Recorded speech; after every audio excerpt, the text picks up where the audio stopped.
Vâng, thưa các bạn, nhân ngày báo hiếu lễ Vu Lan cho bố, Thanh Long xin làm video này. Xin các bạn theo dõi. Ngày báo hiếu viết tâm thư nhớ bố, đạo làm con nay thổ lộ tâm can. Dù bão giông trường đời sống đại ngàn, vẫn âm thầm và sẵn sàng chịu khổ. Đủ đắp đầy cho đàn con tiên tổ, đủ học hành bớt khổ như cha ông. Thức đêm khuya cảnh khó cực nhà nông, lòng cháo rau quặn đâu không than thở. Sống thanh cao đạo làm người phải nhớ, lễ trí nhân nhiều sách vở dạy khuyên.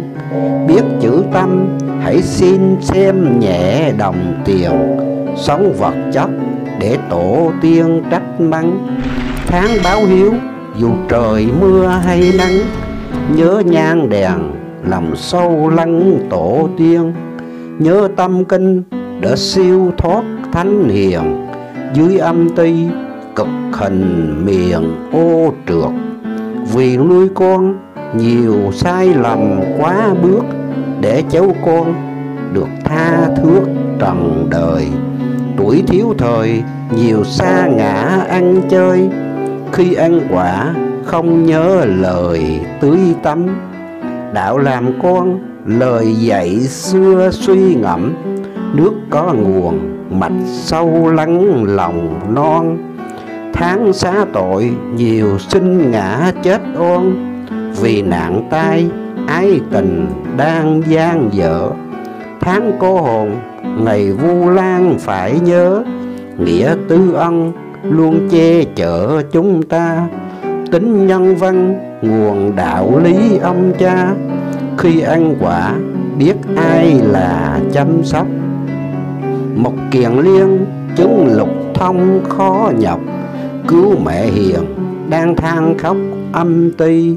Lời của cha con xin nhớ khắc ghi, hiểu lễ nghĩa biết những gì đang có.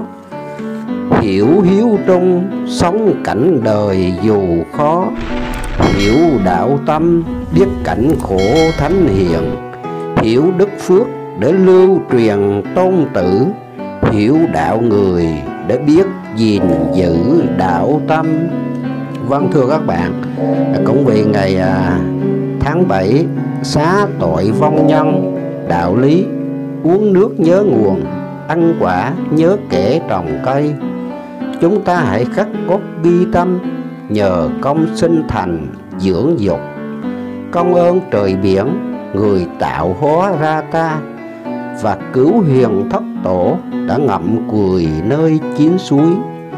Lấy cốt truyện một kiền liên cứu mẹ, chúng ta nên tri ân những người nằm xuống, để ta có cuộc sống tươi vui và hạnh phúc. Nay tôi làm video này nhớ ơn lời bố dạy, tri ân người sinh thành và nuôi dưỡng ta khôn lớn. Nếu có gì sai sót xin niệm tình và dung thứ lỗi. Nam mô Đại Hiếu Một Kiền Liên, Nam mô Địa Tạng Vương Bồ Tát, Nam mô A Di Đà Phật. Đắk Lắk, ngày 2 tháng 9 năm 2021.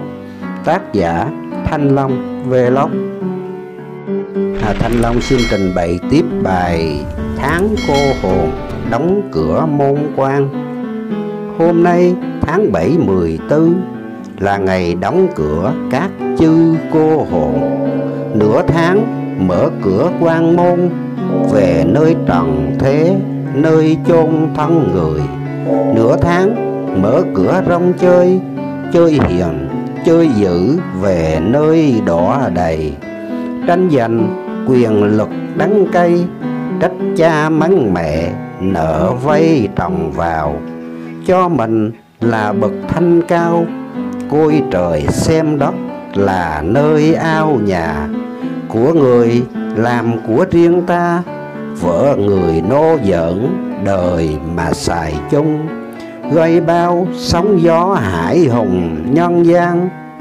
Thôi người đừng khóc đừng than, 10 tầng địa ngục bức màn ủ thân.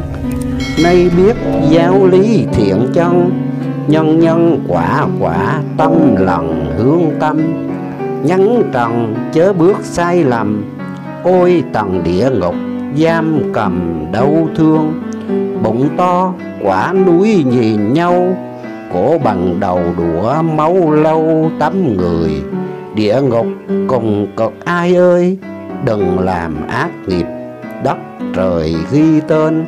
Hỡi người trần thế đừng quên, đạo đời nhân quả đời răng dạy rằng. Biết người biết số biết căn, biết thiện biết ác chỉ răng ông bà. Biết tìm bến giác riêng ta, biết nghĩa lễ trí món quà phúc duyên. Nhân nghĩa lễ trí kiền liên, đem cơm dân mẹ lửa liền bốc hơi. Đừng vì nhân thế mãi chơi, đừng vì tửu sắc lả lơi bụi trần. Đừng vì đánh đổi thiện chân, đừng vì nhân thế xác xa dần cõi tiên. Vâng, thưa các bạn, đây là cái bài đóng cửa môn quan Thanh Long Vlog làm hôm rằm tháng 4 năm ngoái. Và cũng có review một cái video tại Nghĩa Trang, thành phố Buôn Ma Thuột, tỉnh Đắk Lắk. Vâng, sáng tác Thanh Long Vlog. Vâng, Thanh Long Vlog xin tiếp tục bài Sống đến bao lâu.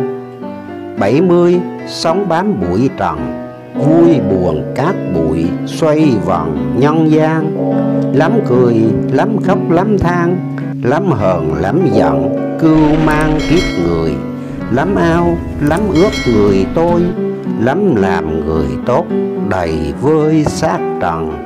Làm người vui với thiện chân, làm người biết chọn xa dần nghiệp duyên. Làm người nhận biết ưu phiền, làm người nhận biết tình tiền bao nhiêu. Xa xa sóng vỗ thương yêu, xa xa bờ cát dập dìu người tôi. Cuộc đời sóng gió mây trôi, cuộc đời được mất ta ngồi ngẫm suy. Đêm mai ngày mất ra đi, tương lai bên ấy được gì trần gian. Đừng kêu đừng khóc đừng than, đừng vì vật chất không màng nghĩa nhân. Đừng quên đạo đức thiện chân, đừng quên nhân nghĩa xoay vòng tử tôn. Vâng, xin thưa các bạn, Thanh Long làm cái bài thơ này cũng một năm trước kìa. Vâng, ở tại dốc lết bãi biển Nha Trang. Vâng, bây giờ Thanh Long cũng lấy review lại cái video này. Vâng, rất cảm ơn các bạn, tác giả của Thanh Long Vlog. Ngày báo hiếu viết tâm thư nhớ bố, đạo làm con nay thổ lộ tâm can. Dù bão giông trường đời sóng đại ngàn, vẫn âm thầm và sẵn sàng chịu khổ. Đủ đắp đầy cho đàn con tiên tổ, đủ học hành bớt khổ như cha ông. Thức đêm khuya cảnh khó cực nhà nông, lòng cháo rau quặn đâu không than thở.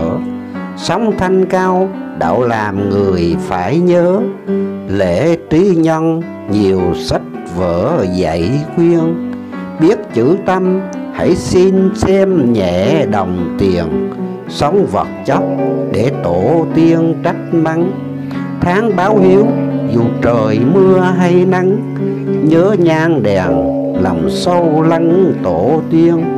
Nhớ tâm kinh để siêu thoát thánh hiền, dưới âm ti cực hình miền ô trượt.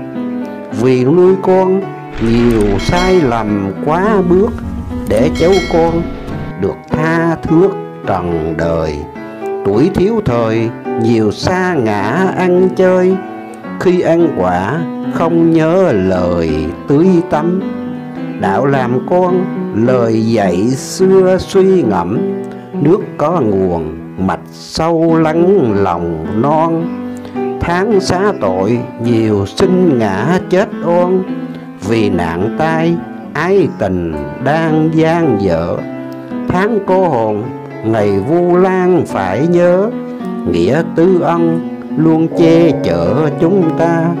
Tính nhân văn nguồn đạo lý ông cha, khi ăn quả biết ai là chăm sóc. Một kiền liên chứng lục thông khó nhọc, cứu mẹ hiền đang than khóc âm ti. Lời của cha con xin nhớ khắc ghi, hiểu lễ nghĩa biết những gì đang có. Hiểu hiếu trung sống cảnh đời dù khó, hiểu đạo tâm biết cảnh khổ thánh hiền. Hiểu đức phước để lưu truyền tôn tử, hiểu đạo người để biết gìn giữ đạo tâm. Vâng, thưa các bạn, cũng vì ngày tháng 7 xá tội vong nhân, đạo lý uống nước nhớ nguồn, ăn quả nhớ kẻ trồng cây. Chúng ta hãy khắc cốt ghi tâm, nhờ công sinh thành dưỡng dục. Công ơn trời biển người tạo hóa ra ta, và cứu hiền thất tổ đã ngậm cùi nơi chín suối. Lấy cốt truyện một kiền liên cứu mẹ, chúng ta nên tri ân những người nằm xuống, để ta có cuộc sống tươi vui và hạnh phúc. Nay tôi làm video này nhớ ơn lời bố dạy, tri ân người sinh thành và nuôi dưỡng ta khôn lớn. Nếu có gì sai sót xin niệm tình và dung thứ lỗi. Nam mô Đại Hiếu Một Kiền Liên.